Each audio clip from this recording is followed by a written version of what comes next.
Oh, 4:13 local time, the Persian Gulf, day 67.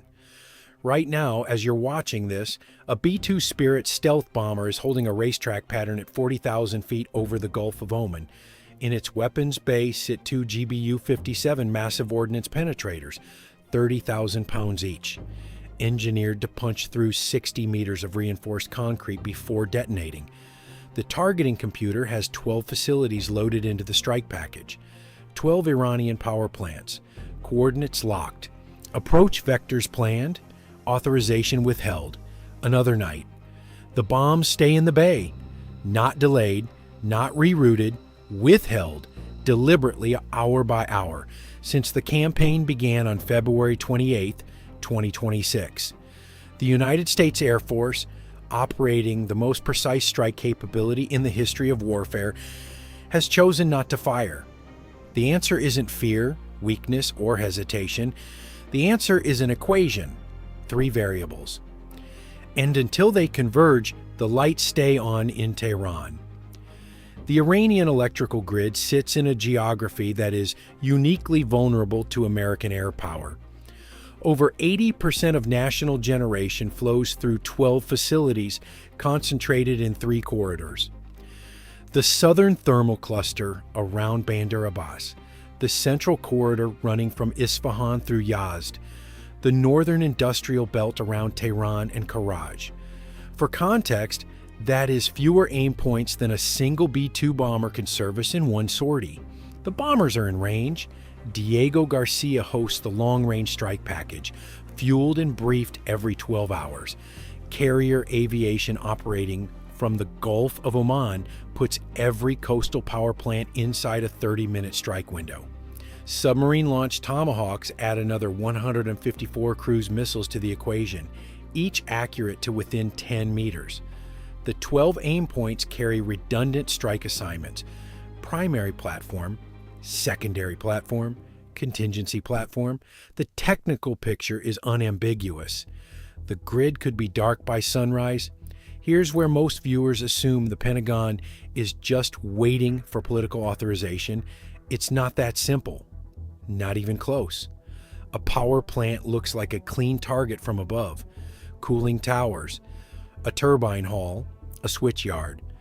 From 30,000 feet, it presents as a hardened industrial complex with predictable geometry, exactly the kind of fixed installation American precision was built for. But that's the surface picture. Underneath a power plant is something else entirely. It is dialysis machines running in Tehran hospitals. It is incubators in maternity wards in Isfahan. It is the electric pumps that lift drinking water from aquifers 200 meters below ground into 90 million Iranian homes. It is the sewage treatment plants that prevent cholera from sweeping a country the size of Alaska. When the turbine hall goes dark, none of those systems have backup power that lasts more than 72 hours. After 72 hours, civilians start dying, not from the strike, from the absence of what the strike took away. The Pentagon knows this number because the Pentagon generated this number. In 1991, coalition air power took down the Iraqi grid in the opening 48 hours of Desert Storm. The strikes were tactically perfect. The aftermath was documented for the next 20 years. UNICEF and Defense Intelligence Agency analyses linked the cascading failure of water and sanitation systems to a sustained increase in child mortality across Iraq through the 1990s. Those numbers did not appear in the strike package debrief. They appeared in cemeteries. The lesson the Pentagon carried out of Iraq is not about whether air power can destroy a grid. The lesson is about who owns the famine that follows. Iran's civilian infrastructure architecture sits in 3 categories. Each one is a target the Pentagon could service tonight. Each one is a target the Pentagon has chosen not to service. The first is the electrical grid itself. 12 facilities, roughly 60 cruise missiles required for full disablement, an 18-month rebuild window. The casualty profile is not the IRGC. It is the 12 million residents of Tehran whose drinking water depends on electric pumps. The second is the bridge network. The United States has already struck one. The B-1 suspension bridge between Tehran and Converge was destroyed on April 2, 2026. 8 civilians were killed in the parks below the structure during a Sizdah Baydar holiday gathering. International law experts publicly assessed the strike as a probable war crime. The Atlantic Council attached the same assessment in writing within 72 hours. The Pentagon has not authorized a second bridge strike since. The third is water and sewage. Municipal pumping stations along the Caspian and the Persian Gulf Coast. Desalinization plants supplying Bandar Abbas, Bushehr, and the entire southern population belt. Take any one of these offline. Immediate civilian casualty count, 0. 2 weeks later, casualty count climbs into the tens of thousands. Cholera, dysentery, typhoid, 3 categories. 3 sets of targeting folders sitting on the desk at CENTCOM headquarters in Tampa right now. Every single folder is marked the same way. Capability available, authorization withheld. The Pentagon can strike, the Pentagon will not strike. That distinction is the entire equation for most of the history of aerial warfare. Civilian infrastructure was the strategy. The combined bomber offensive against Germany, the fire raids on Tokyo, the strategic targeting of factories that ran on civilian labor and civilian power. The logic was simple. Break the population, break the war. The United States military made a decision after Vietnam. Build a force where precision replaces mass, where one weapon hits one target, where civilians become an exception to manage rather than a calculation to absorb. That decision is not philosophy. It is hardware, and it is currently airborne over the Persian Gulf. The first piece is JDAM, the Joint Direct Attack Munition, a guidance kit that converts a standard 500 to 2,000 pound bomb into a GPS-guided precision weapon, accurate to within 5 meters, $25,000 per kit. JDAM is why a single B-2 can strike 80 separate aim points in one sortie, each surgical, each through any weather, day or night. The second is the MQ-9 Reaper, 27 hours of endurance, a multispectral targeting sensor that resolves a vehicle's make and model from 25,000 feet. The Reaper does not just find targets, it watches them. It distinguishes the IRGC commander from the civilian driver. It tracks a launcher from bunker to firing position to hide sight over days, not minutes. The third is the GBU-57 MOP, carried only by the B-2, 30,000 pounds, 60 meters of penetration. The MLP is why Fordo's and Richmond Halls are no longer functional, and why the Pentagon can strike command bunkers under residential neighborhoods without touching the surface above. The fourth is LRASM, the long-range anti-ship missile, stealth airframe, 200 nautical mile range, onboard sensors that pick a specific ship out of a fleet without GPS. LRASM is why the IRGC Navy lost 90 vessels in the opening weeks of Operation Epic Fury without losing a single fishing dhow operating in the same waters. JDAM for fixed targets, Reaper for moving ones, MOP for buried ones, LASM for naval ones. No other military on Earth fields all 4 at scale. The Pentagon built a force that doesn't have to hit power plants to win wars. Here is where most channels would close the file. But this is Navy Pigeon. And the real question isn't whether the Pentagon can hit the grid. The real question is why, with every capability in the bay and every target in the folder, the bay stays closed.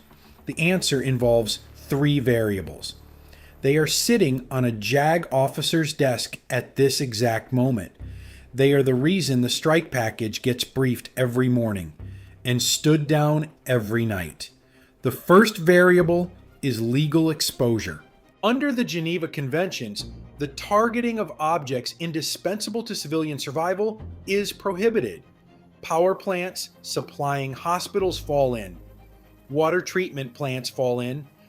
Bridges used predominantly by civilians fall in. Every American targeting cell has a judge advocate general officer attached. Their job is to flag strikes that risk war crimes prosecution. After the B-1 bridge strike on April 2nd, those JAGs raised flags across the entire CENTCOM targeting structure. The Atlantic Council assessed publicly that infrastructure strikes against Iran constitute probable war crimes under international humanitarian law. Former U.S. officers wrote in legal journals that the doctrine of command responsibility extends prosecutable liability up the entire chain of command. The pilot who releases the weapon is exposed. The carrier captain who launches the aircraft is exposed. The admiral who approves the strike is exposed. The Secretary of Defense is exposed. Legal exposure is not abstract. It is career-ending. And in some jurisdictions, it is prosecutable for decades after the war ends. The second variable is escalation arithmetic. Iran has signaled through both rhetoric and live action that retaliation will be symmetric in category. When Israel struck the South Pars gas processing facility on March 18th, Iran struck Qatar's Ras Laffan facility the same day. Qatar had nothing to do with the original attack. The retaliation was not aimed at the attacker. It was aimed at the energy infrastructure of the region. The semi-official Fars news agency, within hours of the B-1 bridge strike, published a list of bridges in Arab states and Israel that Iran could target. If the United States destroys 12 Iranian power plants, Iran does not need to find 12 American power plants. Iran strikes Saudi power plants, Emirati desalination plants, Kuwaiti refineries, Bahraini infrastructure that hosts the Fifth Fleet headquarters. The Gulf monarchies that host American forces become casualties of an American escalation they did not authorize. Those monarchies then ask American forces to leave. The strike that was meant to coerce Iran ends the regional basing structure that made the strike possible. The arithmetic destroys itself. The third variable is the variable most analysts miss entirely. The grid is already failing on its own. Iranian electrical generation has been degrading for 2 years. Drought has reduced hydroelectric output by an estimated 40%. Sanctions have prevented turbine maintenance, cutting thermal capacity. Tehran has been running rolling blackouts of 8 hours per day during peak summer months, before a single American bomb has touched a single transformer. The grid the Pentagon could destroy in one night is destroying itself in slow motion. Every day the bombs stay in the bay. The Iranian grid degrades further without American fingerprints on the failure. The regime cannot blame the United States for blackouts caused by its own mismanagement, sanctions enforcement, and decades of underinvestment. The political cost of collapse falls entirely on Tehran. A strike would transfer that cost. American precision would become the explanation. The regime would have a foreign enemy to point at instead of a mirror. Patience preserves the cost on the regime, strikes hand it back. 3 variables. Legal exposure that ends careers and risks prosecution. Escalation arithmetic that collapses the regional alliance structure. Strategic patience that lets Iran's own incompetence do the work American precision could do. When all 3 converge, the bay opens. Right now, all 3 point the wrong direction. So the lights stay on in Tehran, not because America is weak, because America is patient. The B-2 still flies its racetrack over the Gulf of Oman. The Tomahawks still sit in their launch tubes aboard the Ohio-class submarines holding station off the coast. The targeting folders still contain the coordinates of every major power plant, every critical bridge, every water pumping station that keeps Iran functioning. The capability has not diminished. The will has not weakened. The decision has been made to wait.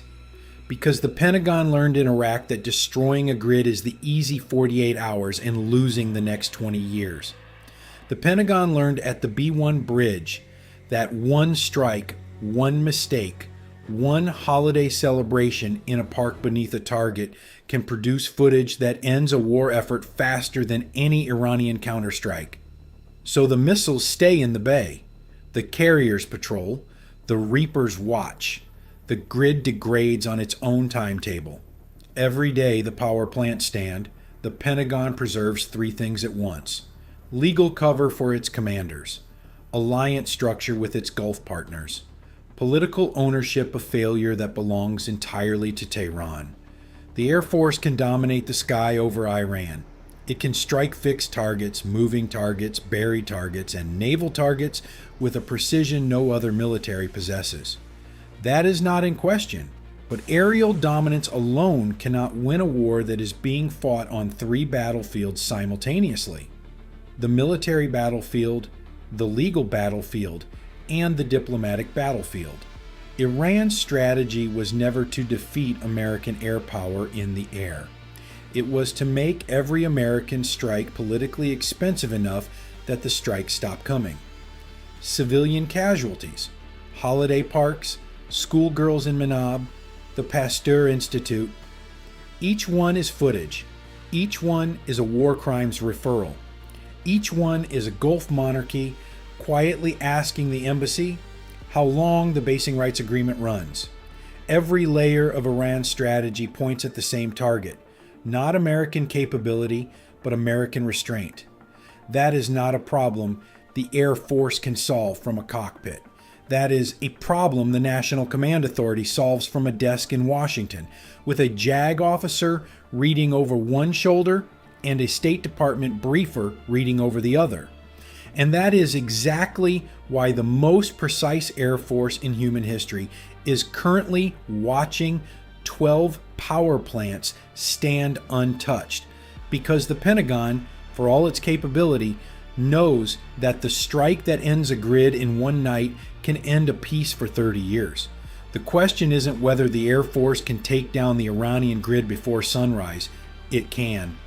The question is what survives the morning after. Power plants are the cheapest, easiest, and most tempting target in modern warfare. A single missile darkens a city of 12 million. A single sortie ends 80% of national generation. A single B-2 sortie hands the regime a foreign enemy, hands the JAGs a war crimes file, and hands the Gulf monarchies a reason to rewrite their basing agreements. The Pentagon does not chase the easy target. The Pentagon waits for the right one. And right now, in the targeting folders aboard every carrier in the Persian Gulf and every bomber at Diego Garcia, the power plants of Iran are listed not as targets to strike. They are listed as targets to preserve until the equation changes.